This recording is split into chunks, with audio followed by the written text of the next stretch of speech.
moment. Okay. So you live in Budapest. I love that city. Yeah.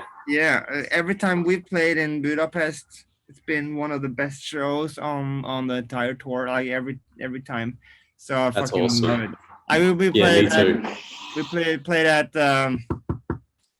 A38. Is that the boat? Yep, A38, yep. A38 and Durerkert and Barba Yep. Negra. Oh, All amazing. nice. Yeah, man. Do you have any plans on coming back here at all? I mean, you mentioned that the European tour in March. Yeah. But the European thing is going to be short. So I did tell our booking agent that, I put Budapest on the list of places I would like to include if possible. It's up to if he finds availability in that period and if it's possible, like travel wise, Yep. I hope so, but it is.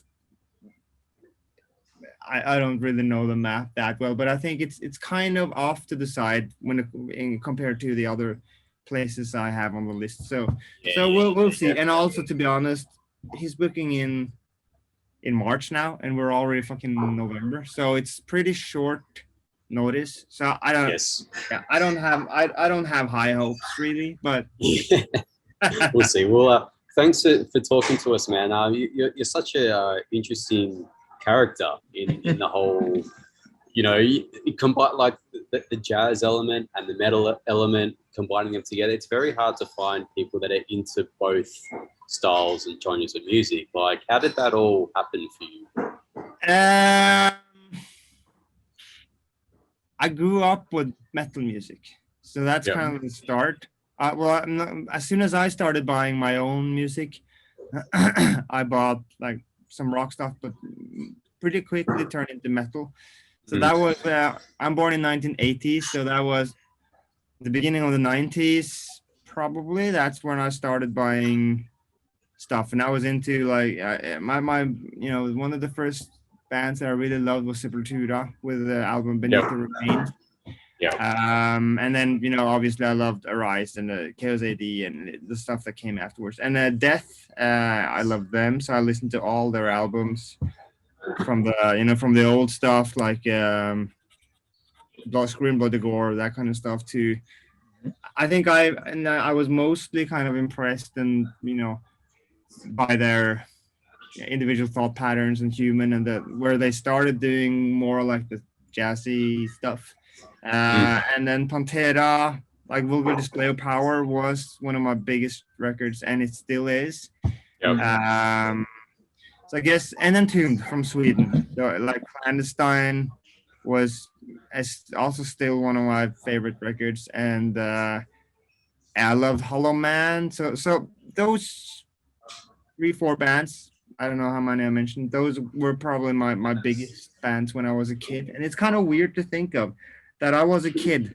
I was like 12, 13, 14, 15 years old when I listened to this stuff, and I just compared with what kids listen to nowadays. It's kind of fucking crazy. But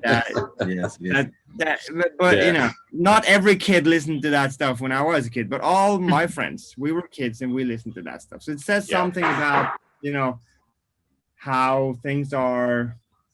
Well, I don't know if I'm representative, but I don't know many kids who listen to that uncommercial stuff now. So anyway, I'm really happy that that was the start of my musical, my own musical trajectory, so to speak. But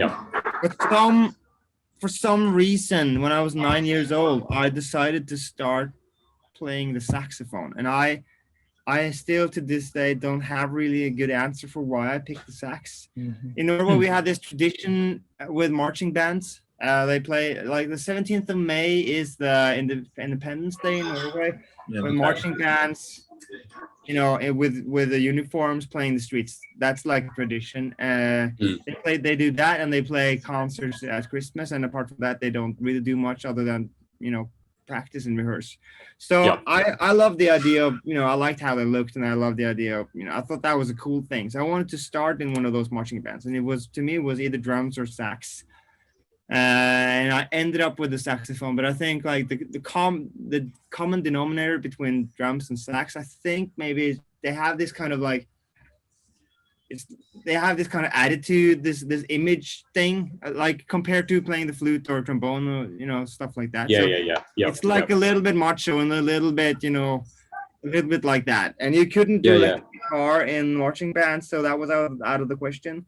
So I didn't listen to any sax music at the time. I just chose fucking sax and went with it. So I don't know really.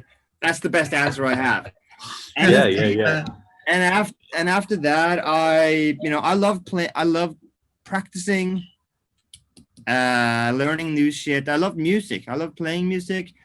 I still didn't listen to sax music. So I pretty soon I started playing my sax to the records I love, which was Pantera and stuff like that. So I was in my room when I was a kid, playing my alto sax to vulgar display of power and stuff like that. So it probably sounded like that's shit. amazing. Yeah, it is. And then I had a teacher who, he wanted to teach me how to play jazz, and I thought I didn't like jazz. I probably didn't like jazz, but I did buy a harmonica, like a blues harp thing. So I learned how to do that, and I got into blues, Muddy Waters and stuff like that. So I guess that was, and then when I finally started, practicing jazz, it was to me more like, I didn't hate the music. I didn't love the music either, but what I did love was, Charlie Parker and the great jazz guys. They were really good at playing, and they knew the theory, they knew harmony, they knew the scales and the chords and shit. So to me, it was a way of learning how music worked. The theory and the scales and shit like that. It could have been, if I lived like 500 years earlier or whatever, it could have been Bach. To me it's the same. It doesn't. It's just scales and music and chords and rhythms and shit. So I think that's to be honest, that's why I studied jazz. I wasn't really into jazz until I discovered like more of the energetic and angry jazz, like John Coltrane and stuff like that. Yeah. And that was several years later. And at that time, I probably was a little bit tired of, only metal music. So I kind of left the metal world. When I was 15, I started, getting into jazz. I took more lessons. I ended up studying jazz at a conservatory level school for like 7 years. I started getting into contemporary classical music, composition, stuff like that. And then back like in 2005, 2005, I started missing rock and metal, I guess. I started incorporating that stuff into my bands and Shining mostly. They started listening to that music again, started, discovered Marilyn Manson, Nine Inch Nails for the first time, because those were 90s bands that I didn't listen to. I discovered Dillinger Escape Plan, Meshuggah, newer metal that was like this a generation later than Pantera and stuff like that. So as I came back to the metal world with my knowledge of jazz and stuff, and theory and whatever, and that's it culminated into black jazz in 2010. And I think if you look back to 1994 or whatever, when I played sax to the Vulgar Display of Power album, or whenever that came out, 98, I don't know when it came out, but I think like it took 20 years before I got that thing to work. To be honest, I think it didn't work really. I don't think it worked well until black jazz. So that's the time it took for me to kind of like do that whole round into the jazz world, and then kind of like melt it all together. That's fascinating story, man. Yes, and it's really cool to bring those kind of that mastery over music that you maybe learn from jazz into metal, which kind of, it doesn't really have a lot of that experimentation and different kind of sounds coming into it. So your stuff is just amazing, man. I think it's really stimulating to listen to as a metal head as well, and just as a music fan as well. It's something different to what you normally hear, which is awesome. Well, it's it's a new kind of, it's a new mix. I think like you know, from that time when I, you know, developed that black jazz idea and started like releasing that album and a live album and another studio album, like trying to like flesh that thing out. I think I kind of remember that I felt that there was some kind of tradition with metalish music or, you know, distorted electric guitar and jazz. It was like you had Mahavishnu Orchestra with John McLaughlin, you know, semi-distorted guitar, and it was jazzy and out there. And you had later you had, you know, King Crimson, who was, you know, one step closer, but it's still old. It you know, it sounded old now. Like when I did, like it didn't sound old at that time, but it was old when I started doing this stuff. And then you had Mr. Bungle and you know, Mike Patton stuff, which was kind of from the 90s. So that was a little bit more modern. But what I felt that I brought to the table that was different than the Mike Patton stuff was in the 90s. I don't know if you remember, but everything was, if I like 90s and 2000s, I felt that like everything was ironic, and it was and I think like a lot of the Mike Patton stuff is a little bit ironic. It's like it's you kind of, you're doing it, but you're also kind of making fun of doing it a little bit, and it's like this really kind of they didn't try to melt it together. It was more like just juxtapositions. You had really aggressive, crazy metal stuff, and then poof, and it was like this Hawaii fun jazz stuff. It never really, you see what I'm saying? They didn't kind of bring it. It was like this opposites. So I think like what was kind of new with black jazz was that I really like sat down and thought hard about how can I bring these things together, and to bring it together I needed to figure out what's the common, what do they have in common, and because metal is a lot of stuff, jazz is a lot of stuff, so you can choose between a lot of things, you know. So I found I wanted to find the pieces of the jazz thing that I liked and the pieces of the metal stuff that I liked that could kind of fit together and had something in common. So, and I called it black jazz, and I'm referring to the album Black Metal by Venom, I think. I don't know, 89 or whatever it is, which kind of gave the name to a genre of music. And there's a record called Free Jazz by Ornette Coleman from 69 or whatever. That also gave kind of like the name. There's something called Free Jazz. So I wanted to make a name. I wanted this album to have a name that defined the genre. It was like that kind of big-headed thing, you know. Wow.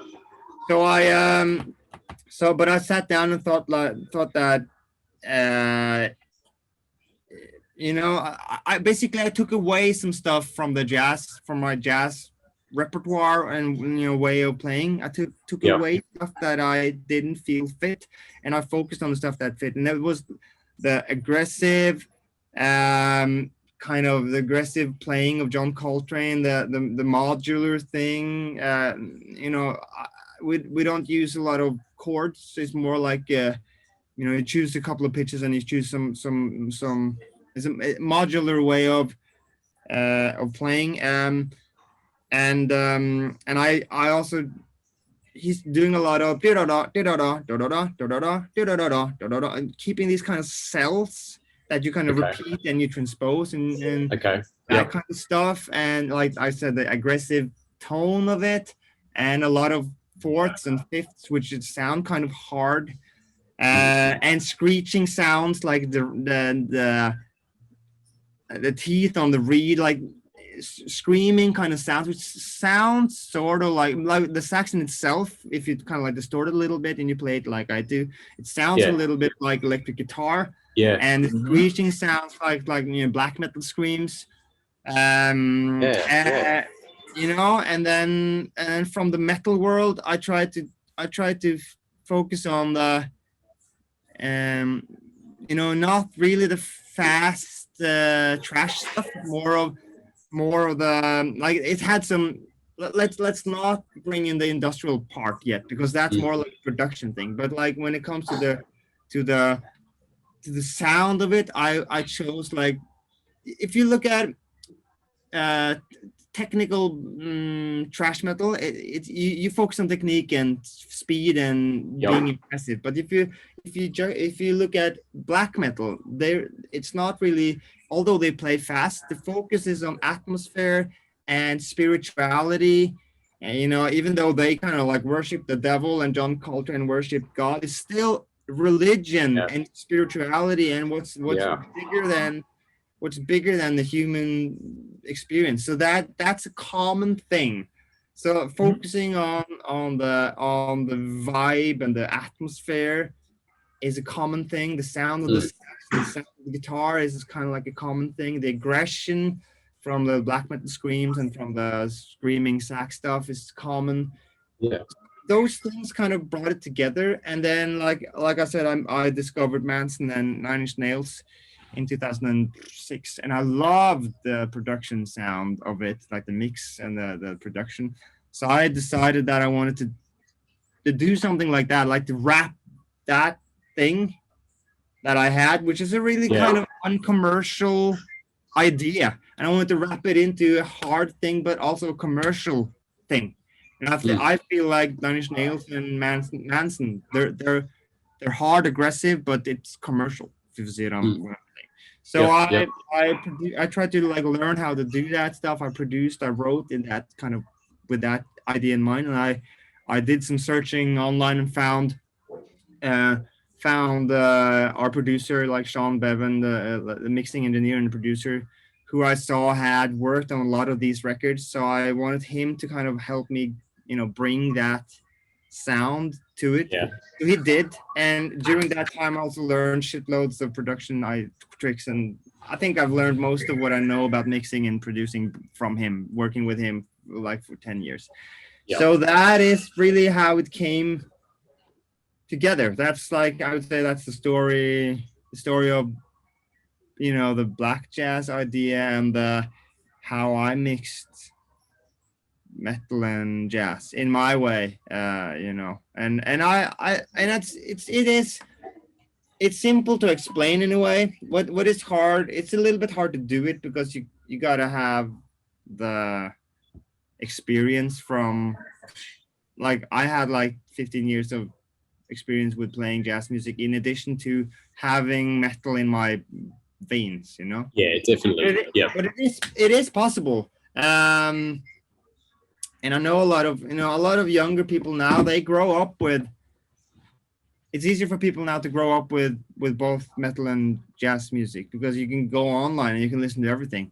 But when I was a kid, when we were kids, we couldn't find all types of music. We could get the music that our friends had. That's basically what or your parents. Pretty much. Yeah. So some older brother or something. No, I thought that in the beginning of the 90s, you were listening some black metal. I mean, you were in the cradle of black metal at the time. But yeah, I was. But I didn't really listen to it that much, and like until later. I think I'm not really sure why, but looking back at it, I think like I grew up with in a family where we weren't really. We were. I think my parents were kind of anti-religious. Like they weren't Satanists, but they were anti-religious, and so that whole thing of like the focus of, let's say the focus of black metal is to tear Christianity apart, like the fight against Christianity. that fight wasn't the problem for me. No, it was no Christianity in my life, and nobody was trying to make me Christian. And I, so it was like kicking in an open door. See what I'm saying? Yeah. While I know that other people, like for instance, let's say Behemoth in Poland, they still, the focus of Behemoth is still the fight against Christianity. And it might feel weird for a guy living in Norway, but because we don't have that shit here. But in Poland, they have the fucking Catholic Church, and it's still fucking Middle Ages there.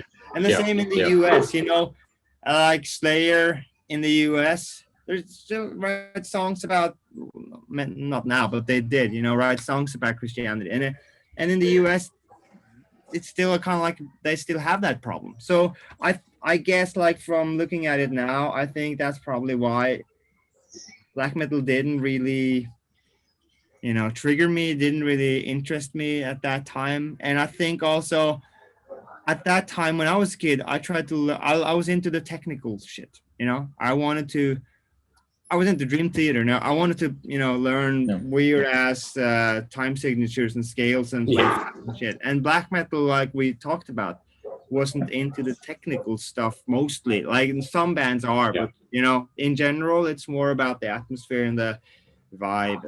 So I think that's so that's something I discovered later. Talking about technically, I was hearing talking Marty Freeman about you. How was that collaboration? Oh, yeah.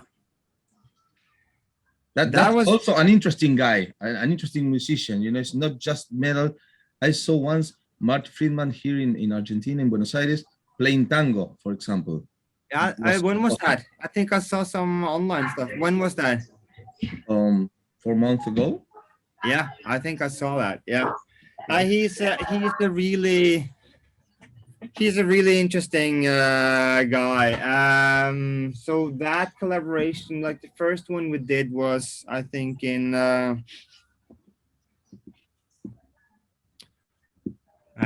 when was that? I actually don't. Let's see who. It's called Meat Hook. 2012. It came out in 2014. So what happened was that he's constantly looking for inspiration, new musicians to work with, new musical styles. He quit Megadeth and moved to Japan, and became a TV star and started playing J-pop. He's constantly searching. That's what's important to him, and I can kind of relate to that. And he sacrificed for that. He was, and still is, but his guitar playing, what I see now from like guitar players all around the world, he's playing on Rest in Peace and the classic Megadeth records. It's like, godlike. They view it as the best guitar playing ever. So he was in that position and he decided to sacrifice that for going with his inner voice, and I think that's really, really, it's cool, strong. But he just contacted me through our label in the US, but I think he's told me later that he had heard one of the blackjazz songs somewhere and thought that was cool, and then heard it again. Then he went to the label and they played it, and he said, "Oh shit, that's the thing that he wanted to figure out what that was, but he didn't have Shazam and stuff like that, and you heard something you didn't know what it was." Yeah, you lost it forever. So he asked to get in contact with me and asked to collaborate, and I said yes, and then we just sent ideas back and forth. So that was Meat Hook, and then we did the same with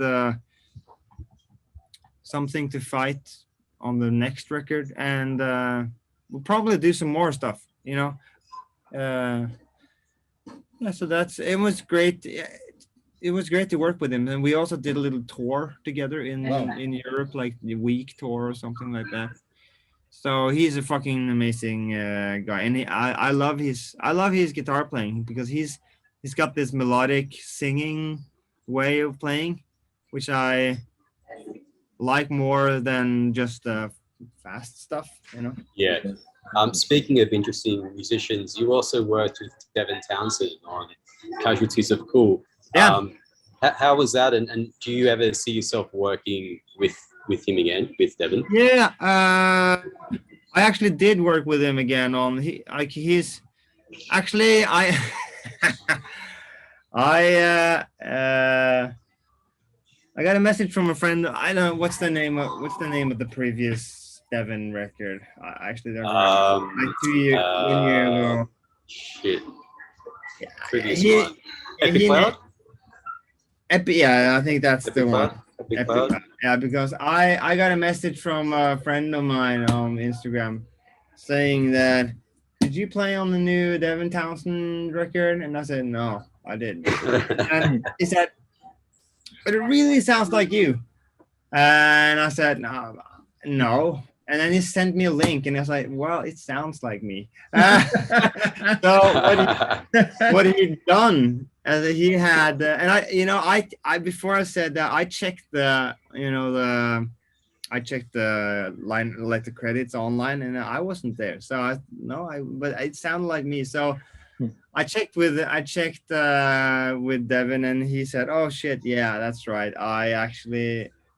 He had taken some files from probably from the Casualties of Cool stuff that I recorded and thrown it in like as sample stuff.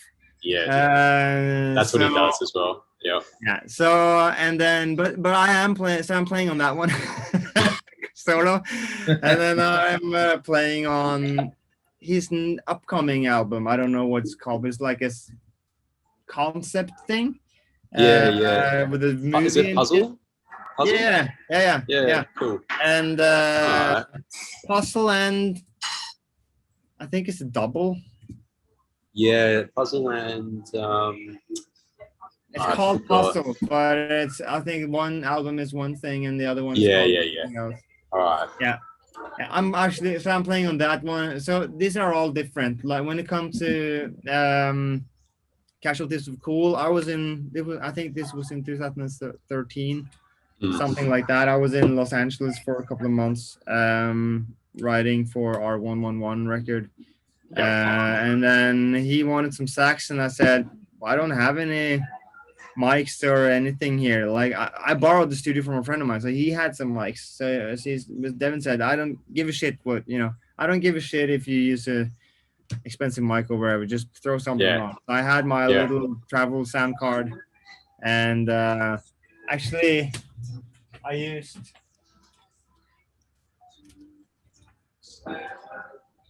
a friend of mine, like he's got the studio I borrowed was like a retro thing. So I have this Unidyne. He had this Unidyne, Unidyne mic with like a switch on. So I used that one, not this particular one, but it was the first time I used it on the sax, and I loved it. So that's why I bought this one. Nice. So I recorded some sax, sent that to him, and I think that's actually like first take stuff. So really nice. I think it turned out really nice. And on the Epic Cloud, I told you how that came together. So we need to give you credit for that. Yeah. I think actually they changed whatever. And on the Puzzle, that was like that was a collaboration thing with I think 20 people, something like that. So he just had this like 1 hour, 2 hour long thing, and kept sending it around to people that musicians that he liked, and people were just like adding stuff where they felt like it and send it back, and then he kept like doing that until it turned into something. So that was a cool way of working. I haven't really, I don't remember much of it now, but I think, yeah, like I said, I think it's gonna be like a long movie, like a video for the whole length. Yeah, so that's how that came together. I love Devin. He's one of my favorite people. Every time I meet him, I feel like, I will always talk a long time, and yeah, he's a big inspiration. And he's like, his singing is so fucking amazing. He's such a good singer, so that's been an inspiration in itself.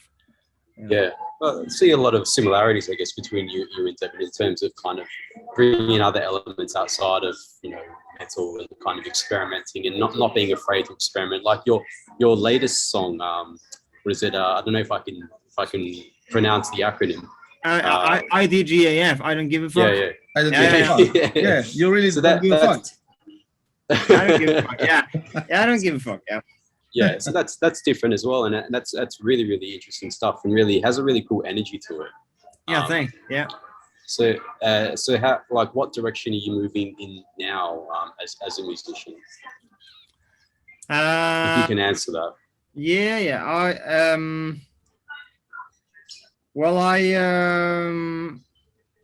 I don't give a fuck, and I think that's been something that I'm putting words on now, like with that song. And I think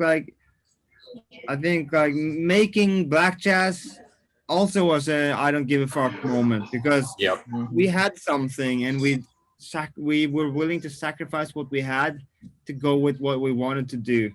And it was a risky thing to do, and it panned out well. It turned out well. It took some time. Looking at it now, it might look like that was like an instant success, but it wasn't. Like, people were really fighting against it. Like the metal world were, they felt like we were kind of infringing on their territory, coming in like, jazz people, and so we were kind of like, it was a big fight. And then now it's like a big fight getting out of the fucking metal community. but yeah, so but I always felt like being in a situation where I feel like musically, where I feel like I've got nothing to lose and everything to win. It makes me free, because if you feel like you have something to lose, let's say you're AC/DC or Metallica or whatever, and you're earning shitloads of money, and you got millions of fans that expect a certain thing, then it's harder to change, because maybe you want to change, but then the label says no, and the rest of the band says no, because they're rich as fuck and they want to keep on continue it. Yeah. So it's really hard. So, but if you can, I also had something to lose, but I just told myself, the little thing I have to lose is so little. It's not like I don't earn anything. I would earn much more money doing something else than doing what I do. And I think, like, if you compare the amount of amount of fans we have, okay, there are some, but if you compare it to what Muse has or AC/DC has, it's nothing. So if I just try to put it into perspective, so that I force myself to feel like I don't have anything to lose, so I'm free to do whatever I want. That gives me freedom, and to not think about that. So so I that's kind of like what I felt with blackjazz. And then changing blackjazz when we released Animal was kind of the same.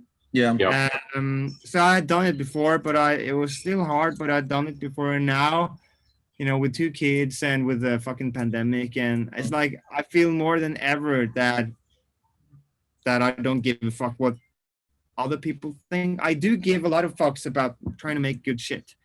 Probably more than ever. Like, I try to learn how to sing properly. I produce, I mix, I write. I really, it's not, it's not like I don't give a fuck about that, but I don't give a fuck about what other people think, because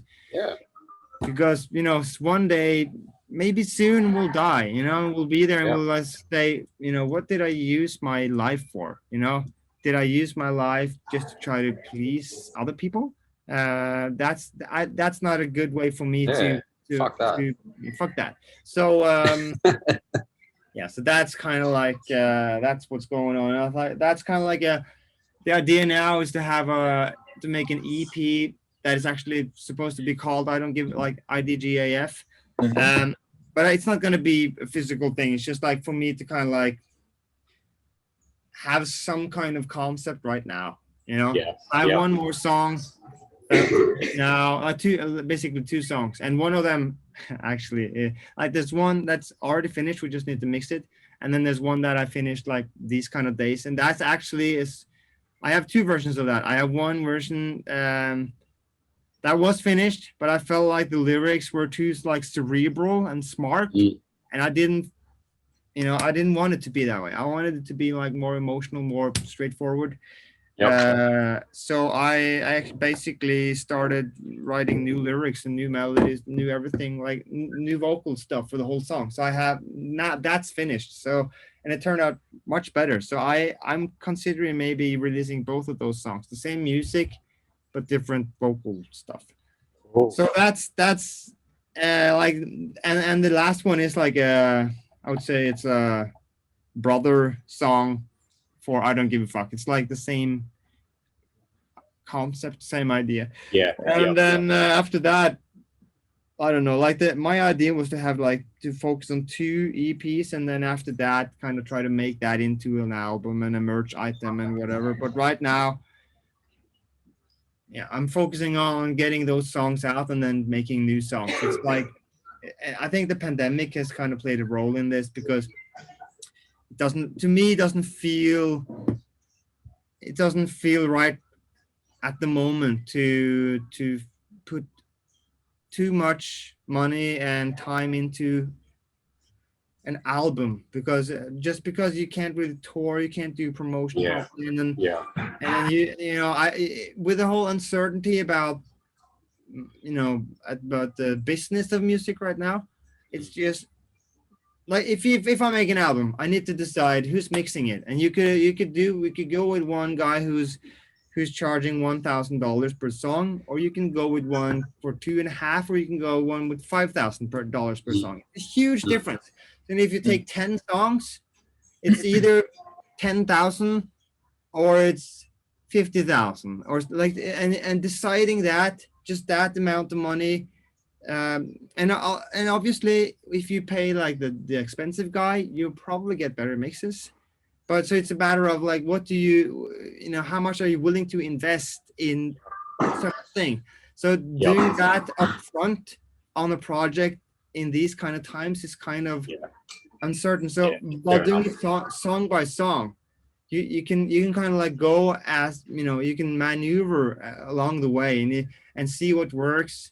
And this also goes for writing the music. If I do a couple of songs and release it, play some live maybe, then I get this kind of feeling that it's easy for me to decide what I like about the new stuff and what I don't like, and then I can do more of the stuff I like and less of the stuff I don't like. It's a very it's a much more kind of like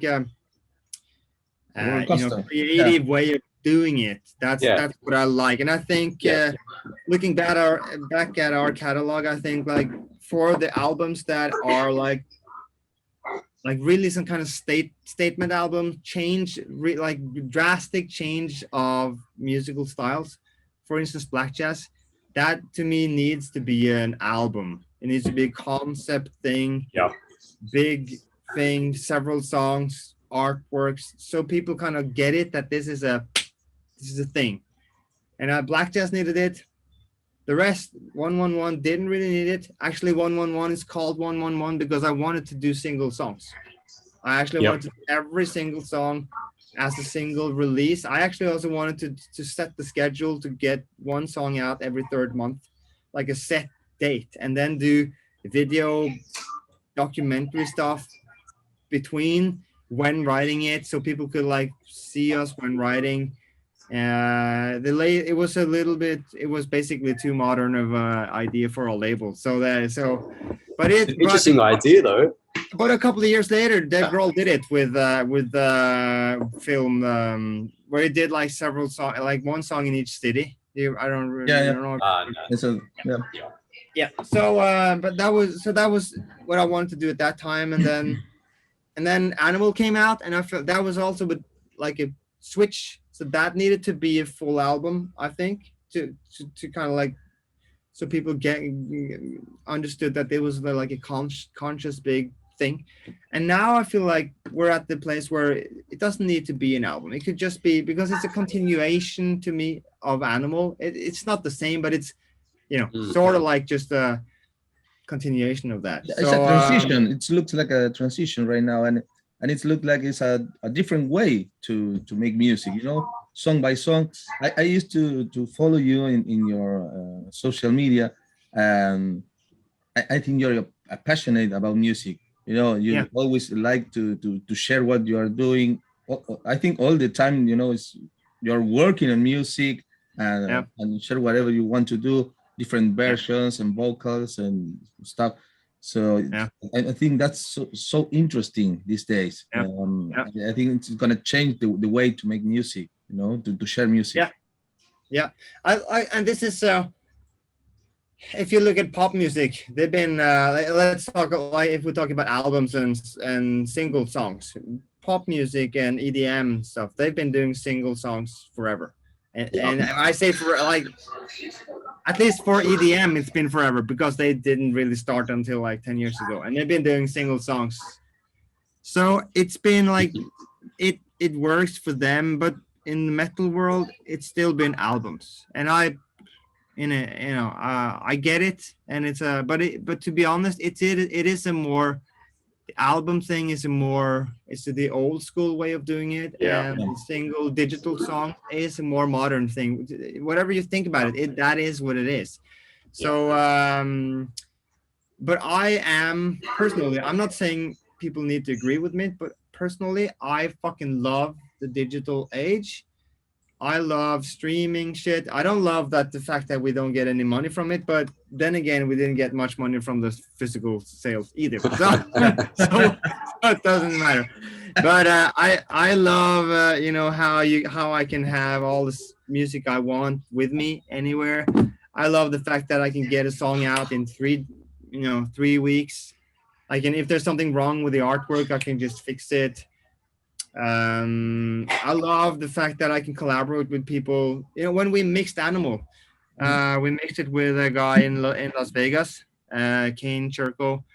I'd never met him before, but after we were done, I was, Emperor was supposed to play in Las Vegas like 2 years ago or 1 year ago. It's been canceled several times now, but I planned on meeting him in his studio in Las Vegas, and then suddenly I just like sat up and thought, have I met this guy before or not? It just felt like we were friends, and I knew him, but I've never physically met him. But I just met him online, and we've been mixing through Skype and through like some kind of like streaming plugins. So he's in his studio, I'm in my studio, and it's so weird that you can get to know people now and work with people that way. And actually, with Sean Devon in Los Angeles, we've been mixing that way since 2014. So I love that kind of stuff. That I love the way the digital technology gives us flexibility. And so personally, that's why I haven't focused on an album quite yet, but I know a lot of people still are, and maybe we'll get this kind of reaction where people feel like just the single songs, that it doesn't give them any like sort of grand conceptual idea. I get it. And then we might go back to like reverse, like go back in the cycle to the albums, and then or at least I think like maybe some people, we'll still have some people who do this and some people who do that, but maybe we'll at least see general shift maybe towards longer songs, maybe or maybe we'll have like a clearer distinction between pop artists which do like 2.5 minute songs only digital, and then you got other people who make like 5-minute songs, 6-minute songs, and they release vinyl and non-pop, pop and non-pop. Maybe. Interesting. All right, awesome. In that way, how you can what can you tell us about the Emperor era, your Emperor era? Because Emperor, the last album of Emperor is like 20 years ago. Yeah, Probably something like that. We have, maybe more. yeah. Let's see. Do you have any idea to make something new? Well, I am like Emperor is like it's Vegard, like Ishan and Thomas, who's called Samoth. Yeah. They're like that. They're like the two main guys, and then you got Trim, the drummer, who's been with Emperor for a long time. And I'm I'm friends with them, and I'm a live keyboard guy for a couple of years. But I don't, if they were to do new music, then it wouldn't be up to me. It would be up to basically Vegard and Thomas. So, and they, let's see, the last one was released in 2001. Yeah, 20 years. Yeah. So we're 20 years. Yeah. Mm. So yeah. Well, so I think it would be an amazing and interesting project, like musically, to try to figure that shit out. How do you do it? Do you try to replicate the old vibe? As a 45, I don't know how old they are. Let's say they're 45. Are they gonna try to replicate their teenage angst, 14-year-old vibe? Not the same. It's not the same. Yeah. Are they gonna try to do that? Are they gonna? They're probably much like better, like technically and theoretically now. Are they gonna try to, remove what they know, and like, because a lot of the stuff, like, I played a lot of these albums and the tempos are all fucking up and down, and the mix of it is like, it's kind of crazy. Are you going to try to replicate like a bad mix? It's not like they try to make it bad, but it's not easy compared to modern mixes. It's like, it's hard, and it's not very distinct and clear. So you got to figure out all of those things, and then when you decide it, you got to like do it. So I think personally, if they, let's bring it back to if they have something to lose or not. Like, if for me, I have nothing to lose on them making a new record. So to me, it would only be a really interesting project. See what I'm saying? Yeah. Because it's their band. But I think for them, they do have something to lose. They could, if they release the record and then they're not happy with it, then it's not a good feeling. If the fans are not happy with it, then it might feel, it's hard. They're at the level where it's like somewhat of the bands that I talked about, AC/DC and Metalphetamine. They got a lot of people that expect a certain thing. They earn money from this thing. They have something to lose, and that's a really hard situation to be in. So, but I hope they do, because I like challenges. Yeah. But to be honest, I think we all love music, and I want some new stuff of Emperor. I really want it, but of course it's a risk. It is a risk, but I think, like, if you ask me, I think that if you let's say AC/DC or Metallica, they keep on releasing new stuff, but they just play the old stuff live, or maybe Metallica plays some new stuff, but it's the old shit that people want to hear, and then they play some new stuff and nobody cares, and then it's fine, You see, so let's say if they make a new record and it's shit, who gives a shit? The old stuff is still there. That's what I feel. But to be honest, I don't think they'll make a new record. I think Ishan is constantly making new shit with his solo project. Yeah. So he's, he doesn't, he gets an outlet, avenue, like outlet for his creative urges. Yep. So he's fine, Yep. And Thomas is more, what I feel is really into protecting the integrity of Emperor. So if you put those things together, it doesn't look like a new album is coming out. Yeah, makes sense. Okay, Yeah. so we must to enjoy Emperor live. That's it. Yeah. I mean, we all love playing live, so we will keep on playing live. We've been playing like the 25th anniversary shows for anthems or whatever it is, like for 4 years, 5 years. Like we just keep on milking that shit, you know. So we'll do anniversary shows forever. Yeah. If you ask me, I think sounds gonna good. happen. Yeah, that's a All good right, man. business. Well, yeah, don't want to take up any more of your time, but thanks again for talking to us. Good luck at the show tonight, is it? Today? Yeah, tonight. Yeah. Yeah, tonight. Yeah. Pleasure to meet you, and keep doing what you're doing, and yeah, keep doing what you want to do. I think that's like people can hear that as well. Like when you listen to stuff and you know that someone's just following their own kind of passion, you can hear that it comes through, and that's awesome. So yeah, I think thanks again.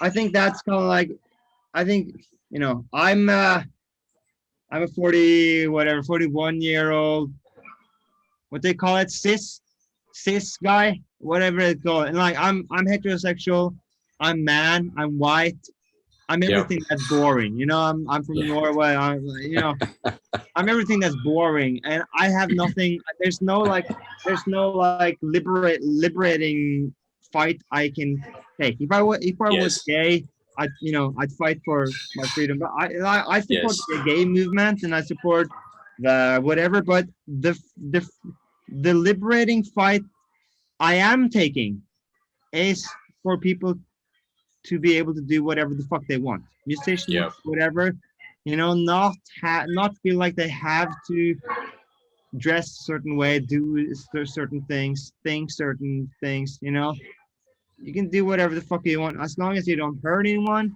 That's kind of like, I think that's a fight worth taking. And I've seen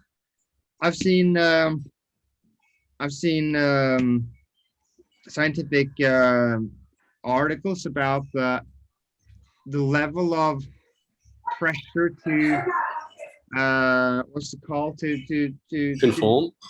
to conform to society and to conform to what other people are doing in Norway.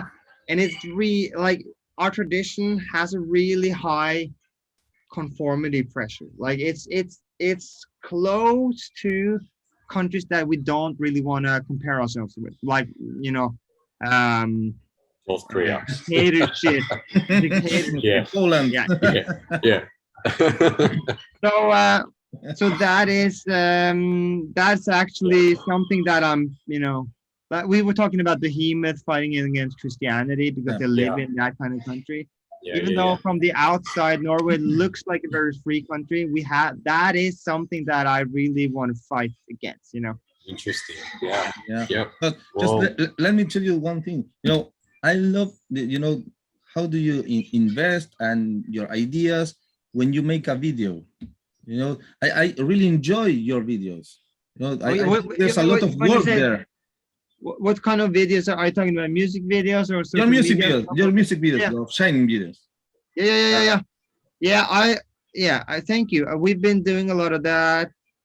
Sadly, we haven't done many lately, and I think maybe it's just because it is expensive, and I think that the value that you get back from, sadly, the value you get back from like a music video, the return and the return is way lower now. You get much more return. Actually, if you had 10,000 euros worth of budget for video material for a record, if you took 10,000, made a music video for the lead single, you wouldn't get much back. But if you took 5,000 and split it up into, and just made like 20-second scenes for like 5 songs, like 1,000 for a 20-second thing for each song, like one out in the mountains, one at the beach, one at the studio, like that kind of stuff. and no story, not just like the beginning of the chorus, whatever. Yeah. Then you could use that on Instagram, social media. You could use it when you go on tour. You could use it at, you get to use it a lot. And that's basically when I do music videos, I end up having this wide screen, beautiful thing, and I just end up chopping it into like the vertical mobile thing, 15 seconds. It's like, why the fuck do I make a music video when it ends up being like 15-second vertical snippets? Yeah. It's kind of sad, but yeah, I hope that we'll see a change of that. Yeah. Yeah. And about the video or a concert, it was a concert of you, on the mountains. Yeah, we did a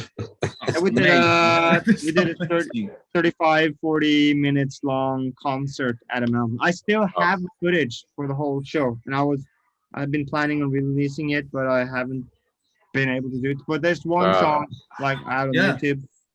Yeah, but there was audience and everything. Like the audience have to walk up 5 hours up on top of the fucking mountain. They really want to see you and hear you. Dedicated fans, man. Yeah. But weren't you worried about like the sound vibrations of like the kick drum and the bass maybe like destabilizing the clip? Yeah. Seriously, it was the first time that anybody did it, and it could be that definitely crossed my mind.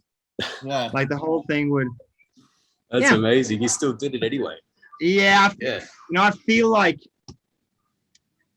if there's one thing that I've decided, it's that I don't want to live in fear. Yeah. I'd rather die, standing than live on my knees. Yeah. So I wouldn't force it. Like I asked the guys in the band and told them that, it is what it is. It is dangerous. If you fall out of the edge, you're dead. It's like how much? 2,000 meters down or something. It was fucking crazy. No, that was 800 meters down, 2,000 feet, something. It was like, and you don't know what the weather is. You don't know anything, and you don't know if the bass vibrations would make the whole thing fall. It's like thin stuff. So, but I just wanna. It's worth it to live to live a life. I not long before that, we did a tour in Europe, and you had the terror attack at Bataclan in Paris, and we were supposed to play in Paris like 5 days after. We didn't know if we were allowed to do that because they closed off the whole Paris. But when like the day before, we heard that we were allowed to do it, so we had to decide if we were going to do it or not. And obviously everybody was afraid of terror attacks, and there is a risk after terror attacks that it will embolden other people, to do it again, like a copycat thing or whatever. It was a big decision, but I took the decision pretty quickly. I just said, fuck that, I'm gonna do that shit. And it was a big decision for me. I had a kid that was 1 month old at that time, so he was just born, and I went on tour like I was 1.5 months old. So it was I didn't want to die that night, but I felt like it's a good way of dying, like standing up for yourself. So I'd rather do that, take some risks, and then feel like you've lived and like shown people that, like, let's say I ended up dying that night. At least my son would have seen that his father would have like taught him that you should do what you want and you should not live on your knees, Yep. So that's what made those decisions easy for me. And that video of you playing on that cliff edge is definitely worth the risk. I mean, now it's kind of memorialized forever, for eternity. Yeah. That video, epic video in that environment. Awesome. Yeah. So when you die, you do a couple of those things, and then those two things I mentioned are one of the few things that I will remember when I'm on my deathbed. Yeah. So I try to collect these things, you know. Yep. You won't get money with you where you go. If you go anywhere, you won't. But what you can collect during the time you live is experiences, and hopefully maybe you can do something that somebody will remember and view as your legacy, somewhat inspiring for other people. If you can do that, then you've done good. Well, thank you so much. And hope to see you live next year, I think, here in South America. I hope so. Yeah. To see you here.